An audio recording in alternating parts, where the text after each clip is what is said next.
Donbas में यानी कि यूक्रेन में जनमत संग्रह करा सकता है रूस। कई ऐसे इलाके हैं जहां पर उसकी ओर से जनमत संग्रह कराया जा सकता है। खेरसौन में भी जनमत संग्रह कराया जा सकता है, वहीं जापोरिजिया में भी जनमत संग्रह हो सकता है। 23 से 27 सितंबर की तारीख निर्धारित की जा चुकी है, जो कि जनमत संग्रह के लिए रखी गई है। और रूस ने डोनबास में जनमत संग्रह के लिए अधिकारी फिलहाल नियुक्त भी कर दिए हैं।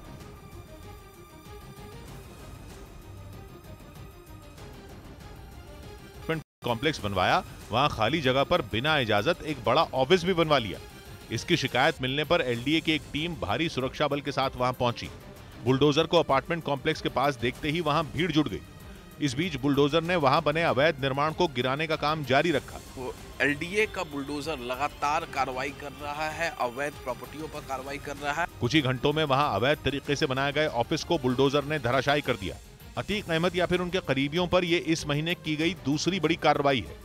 इससे पहले लखनऊ के ही मणियाव इलाके में बना अतीक अहमद का एक बंगला कुर्क किया गया था।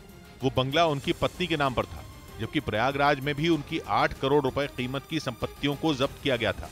उधर ताइवान की सुरक्षा वाले बाइडेन के बयान से चीन बुरी तरह बौखला गया। उसने अमेरिका से दो टूक कह दिया कि वो अपने देश को बांटने की किसी भी कोशिश को बर्दाश्त नहीं करेगा। और इसे बाइडेन के एक अमेरिकी न्यूज चैनल पर दिए उस बयान का जवाब माना जा रहा है, जिसमें उन्होंने साफ कर दिया था कि अगर ताइवान पर चीन हमला करता है तो अमेरिका हर कीमत पर ताइवान की रक्षा करेगा। और उनके बयान का सीधा मतलब है कि ताइवान पर कब्जा करने के लिए चीन को अमेरिकी सेना से भिड़ना होगा, यानी ये जंग अमेरिका और चीन के बीच होगी। हालांकि ये पहला मौका नहीं है जब बाइडेन ने ताइवान को बचाने के लिए सैन्य दखल की धमकी दी हो, लेकिन ऐसा पहली बार हुआ जब सवाल सीधा चीन के हमले से जुड़ा पूछा गया। US forces, US men and women would defend Taiwan in the event of a Chinese invasion. Yes. इसीलिए अमेरिका में भी डेमोक्रेटिक पार्टी के अंदर ही बाइडेन के इस बयान का विरोध शुरू हो गया। उन्हीं की पार्टी के नेता डेनिस क्यूसिनिच ने इसकी वजह से तीसरा विश्व युद्ध भड़कने की आशंका जता दी। और बाइडेन के इस बयान ने चीन के भी होश उड़ा दिए।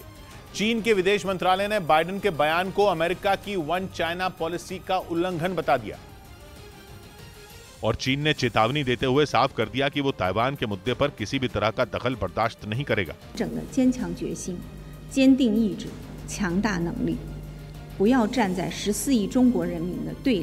असल में ताइवान चीन के पूर्वी तट के पास मौजूद एक द्वीप है जिसे चीन अपना हिस्सा बताता रहा है। वहीं अमेरिका वन चाइना पॉलिसी का समर्थन करता है, जिसके तहत वो ताइवान को एक अलग देश के तौर पर मान्यता नहीं देता और उसके ताइवान के साथ कूटनीतिक संबंध भी नहीं है। और इस बार भी बाइडेन के बयान पर बवाल बढ़ता देख व्हाइट हाउस ने ताइवान के लिए अमेरिका की नीति में किसी तरह का बदलाव नहीं होने की बात कही।